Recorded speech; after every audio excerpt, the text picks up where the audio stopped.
नमस्कार दोस्तों, मैं हूं कमल चंदेल और एक नई वीडियो के साथ आपका स्वागत करता हूं, वो भी आप ही के अपने फेवरेट चैनल प्रॉपर्टी दुनिया पर। और आज के इस वीडियो में मैं बात करने वाला हूं ग्रेटर नोएडा अथॉरिटी के सबसे सस्ते विलास की, क्योंकि जब से मैंने ओमिक्रॉन 2 का वीडियो डाला है अक्सर लोग मुझसे सस्ते विलास की डिमांड करते हैं। इसलिए आज हम चलते हैं ग्रेटर नोएडा अथॉरिटी के सेक्टर MU1 में, जहाँ आपको मिलेगा पूरे ग्रेटर नोएडा का सबसे सस्ता ऑथोराइज विला, जिसका साइज शुरू होता है 70 मीटर से और प्राइस शुरू होता है 37 लाख से। तो अगर आप भी दिल्ली NCR में एक इंडिपेंडेंट हाउस की इच्छा रखते हैं तो इस वीडियो को एंड तक देखें।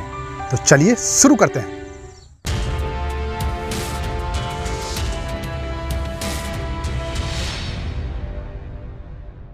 सेक्टर MU1 ग्रेटर नोएडा का एक ऐसा सेक्टर जहां आप सबसे सस्ते विलास तलाश सकते हैं।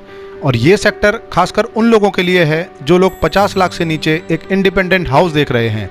मगर ये विलास वो फ्री होल्ड वाले फ्रॉड विलास नहीं, बल्कि ग्रेटर नोएडा अथॉरिटी द्वारा बिल्ट विलास हैं, जो आपको देते हैं एक पीसफुल और पॉल्यूशन फ्री एनवायरनमेंट।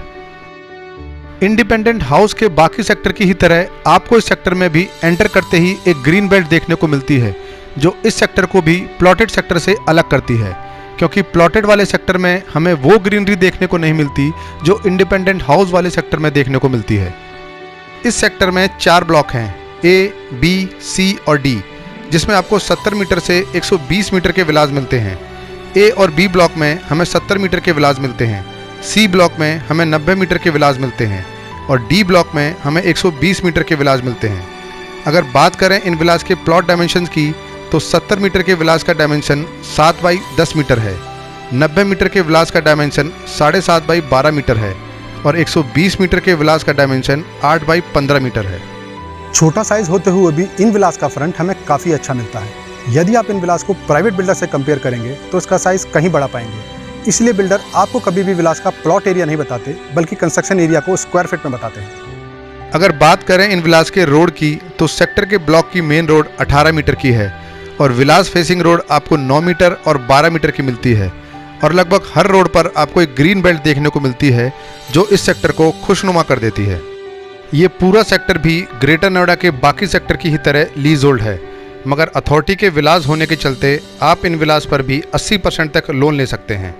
आप चाहें तो इन इंडिपेंडेंट हाउस पर ग्राउंड प्लस 2 फ्लोर बना सकते हैं, मगर यदि आप इन विलास को तोड़कर नए सिरे से पूरा विला बनाना चाहते हैं तो इस बात का जरूर ध्यान रखें कि अथॉरिटी ने 100 मीटर के ऊपर सभी प्लॉट में स्टिल्ट पार्किंग मैंडेटरी कर दी है। तो यदि आप 120 मीटर का विला फिर से तोड़कर बनाते हैं तो उसमें स्टिल्ट पार्किंग की कीमत को भी जोड़ना ना भूलें। ये सेक्टर ग्रेटर नोएडा के बिल्कुल पीछे के सेक्टर में से एक है, इसलिए यदि आप इन विलास पर 2 फ्लोर और बनाना चाहते हैं तो यहाँ से किराए की उम्मीद ना ही करें तो ही अच्छा होगा, क्योंकि आसपास इंडस्ट्रियल एरिया होने के कारण यहाँ से आपको अच्छी रेंटल इनकम तो नहीं मिलती।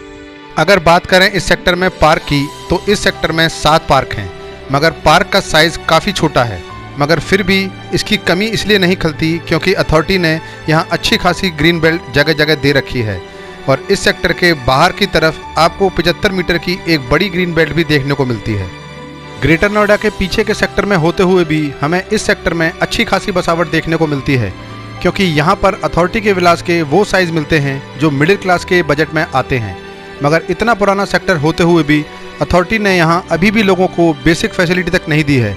उदाहरण के तौर पर यहाँ कम्युनिटी सेंटर, शॉपिंग सेंटर और डिस्पेंसरी के प्लॉट होते हुए भी ना तो उनको अथॉरिटी द्वारा बनाया गया है और ना ही उनको प्राइवेट बिल्डर को दिया गया है, जिससे यहाँ के लोगों को बेसिक एमिनिटीज़ के लिए भी आसपास के सेक्टर में जाना पड़ता है।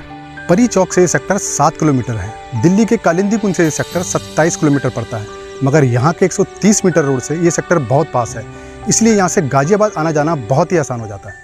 अगर बात करें पब्लिक ट्रांसपोर्ट की, तो अभी आपको यहाँ से कोई भी पब्लिक ट्रांसपोर्ट की सुविधा नहीं मिलती।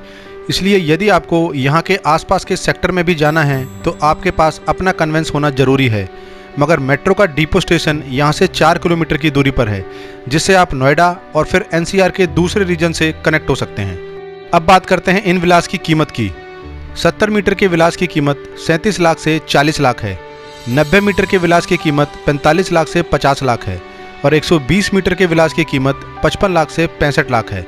और याद रखें कि विलास के ट्रांसफ़र और रजिस्ट्री की कीमत को इन कीमत में ना जोड़ें, क्योंकि सरकारी खर्चा कभी भी प्रॉपर्टी की कीमत में लगाकर नहीं बताया जाता।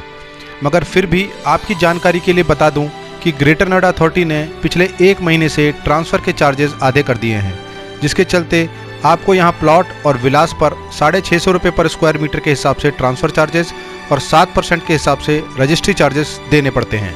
अब बात करते हैं हमारी सबसे अहम जानकारी की कि क्या आपको यहाँ अपना पैसा इन्वेस्ट करना चाहिए या नहीं। तो इन विलास का ऑप्शन मैंने उन लोगों के लिए बताया है जो लोग एक बजट प्रॉपर्टी की तलाश में हैं, वो भी अथॉरिटी की। मगर यदि आप इन विलास को एक इन्वेस्टमेंट के तौर पर देख रहे हैं तो मैं आपको इनसे दूर रहने की ही सलाह दूंगा। आपको बहुत से डीलर यहाँ इंडस्ट्री आने के बारे में भी बताएंगे, मगर इंडस्ट्रियल एरिया में आपको लेबर क्लास की ही पॉपुलेशन मिलेगी, जिससे इन प्रॉपर्टी की कीमत में कोई फ़र्क नहीं पड़ने वाला। उम्मीद करता हूँ इस वीडियो को भी आप उतना ही प्यार देंगे जितना प्यार आपने पिछली वीडियोस में दिया है। तो इस वीडियो में बस इतना ही। मिलते हैं मेरे अगले वीडियो में एक और निष्पक्ष प्रॉपर्टी रिव्यू के साथ। जय हिंद।